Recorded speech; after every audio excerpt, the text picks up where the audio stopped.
Welcome friends, প্রত্যেককে স্বাগত আমাদের ইউটিউব চ্যানেলে। যে সমস্ত ভিউয়ার্সরা প্রথমবার চ্যানেলটি দেখছেন তারা অবশ্যই চ্যানেলটিকে সাবস্ক্রাইব করে দেবেন এবং চ্যানেলের পাশে থেকে বেল আইকনটি প্রেস করবেন, যাতে এই ধরনের খবরাখবর সবচেয়ে আগে সবচেয়ে দ্রুত আপনাদের কাছে পৌঁছে যায়। তো আজকে যে বিষয় নিয়ে কথা বলবো সেটা হচ্ছে মালদায় কেলেঙ্কারি।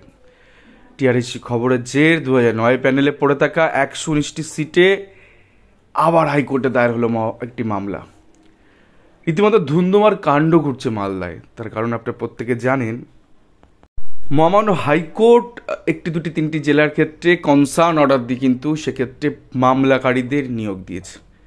না একজন দুজনকে না, যতজন কাট অফ ডেটে রেখে মামলা করেছিলেন প্রত্যেককেই চাকরি দিয়েছেন এবং সেক্ষেত্রে মেধার প্রয়োজন হয়নি, মেধা ছাড়াই অনেকেই কিন্তু চাকরি পেয়েছে। তো সেই জায়গা থেকে এখন মালদায় একটি নতুন করে এক দফা কর্মসূচি দেখা যাচ্ছে পিটিশনারদের তরফ থেকে।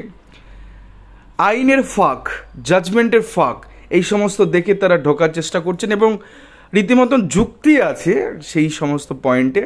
আমরা গত দিনে একটি ভিডিও করেছিলাম এবং যেখানে চুলচেরা বিশ্লেষণ করেছিলাম কেন মালদা 2009-এ 119টা পড়ে থাকা সিটে বা নন জয়নিং সিটে কেন পিটিশনাররা গেছেন, কোন গ্রাউন্ডে গেছেন, তারা ডেট এক্সটেন্ড করতে চাননি, তাদের সেই মামলাতে একটা শুনানি হয় এবং সেখানে রিপোর্ট ফাইল করতে বলা হয় মহামান্য হাইকোর্টের তরফ থেকে। সিমিলার মামলা Satyen Mondal and others versus the State of West Bengal and others, যার WP নাম্বার 7097 অফ 2025। এইরকম একটি মামলা মালদা ডিপিএসসির বিরুদ্ধে কিন্তু দায়ের হয়ে গেল মহামান্য হাইকোর্টে এবং যার ডেট আমরা দেখতে টেন্টেটিভ ডেট হচ্ছে জাস্টিস বিশ্বজিৎ অফিসারের বেঞ্চে 8/4 অর্থাৎ 8ই এপ্রিল 2025-এ এই মামলা কিন্তু শুনানির জন্য উঠবে।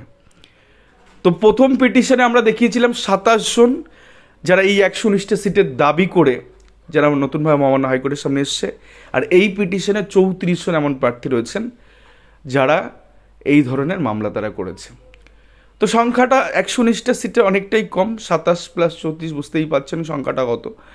তো এই ক্ষেত্রে যেটা দাঁড়াচ্ছে সেটা হচ্ছে অনেকেই বলছেন যে সিনপসিস কী আছে, সেই সিনপসিসটা পরিষ্কার দেখতে পাচ্ছে। Petition hearing participate in the recruitment process for appointment of assistant teacher in primary school under DPSC Malda, but they were not empanel, অর্থাৎ এই সমস্ত প্রার্থী এমপ্যানেল হতে পারেনি।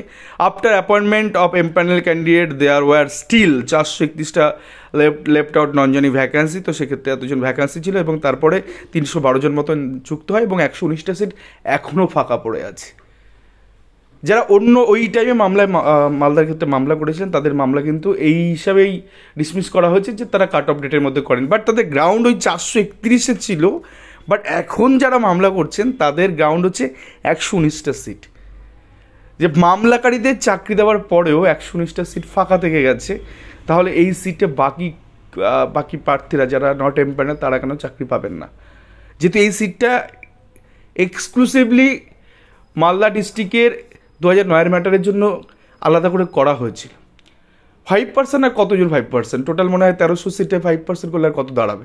সেটার পরও এই সিটটা ক্রিয়েট করা হয়েছিল এবং সেই সিটে এই ধরনের মামলাকারীদের চাকরি দেওয়া হয়েছে এবং 119টা সিট পড়ে রয়েছে, তাহলে বাকিরা কেন পাবে না? এটা হচ্ছে গ্রাউন্ড।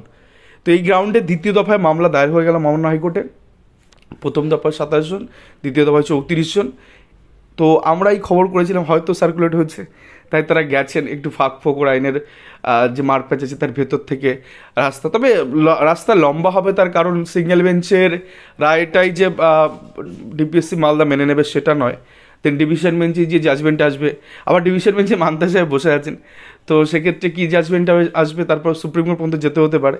তো লড়াই জারি থাকছে মালদার এই সমস্ত 2009-এর প্রার্থীদের তরফ থেকে। সেটাই আপনাদের জানালাম আমাদের এই ভিডিওর তরফ থেকে, যে এই ধরনের জিনিসগুলো কিন্তু হচ্ছে। যারা 9-এর ম্যাটারে খোঁজ খবর চাইছেন বা কিছু করে বসে আছেন বা কিছু না করে বসে আছেন, তাদের কাছে এই বিষয়গুলো জানাটা দরকার যে কী চলছে বর্তমানে। একটা সময় ছিল যেখানে মার্কেটে ফগ চলছিল, এখন অনেক কিছুই চলছে, আর ওয়াইল্ড স্টোন চলছে, অনেক কিছু চলছে। যাই হোক, তো বিষয়টা হচ্ছে কখন কোনটা চলছে ওটা আপনাদের জানতে গেলে অবশ্যই এই চ্যানেলটিকে একটু সাবস্ক্রাইব করে দিতে হবে, একটু লাইক, একটু শেয়ার, একটু কমেন্ট করে চ্যানেলটির সঙ্গে থাকতে হবে। আর এই ধরনের খবরের আপডেট জানতে গেলে অবশ্যই কিন্তু এই চ্যানেলের সাথে জুড়ে থাকা লাগবে। তো যাক, 2009-এর ম্যাটারে দ্বিতীয় দফা এই 119টা সিটে দ্বিতীয় মামলা দায়ের হয়ে গেল মহামান্য হাইকোর্টে। তো সেক্ষেত্রে পিটিশনাররা কী পান সেটা তো আমরা অবশ্যই আপনাদের জানাবো। তো এই ছিল হচ্ছে গুরুত্বপূর্ণ আপডেট। ভালো লাগে অবশ্যই চ্যানেলটিকে একটু সাবস্ক্রাইব করে দিন, একটু লাইক শেয়ার কমেন্ট করে চ্যানেলের সঙ্গে থাকুন। আর অবশ্যই টিআরএসজি প্রাইমারি নিউজ চ্যানেলটিকে একটু শেয়ার করতে ভুলবেন না লোকের মধ্যে। ধন্যবাদ সকলকে।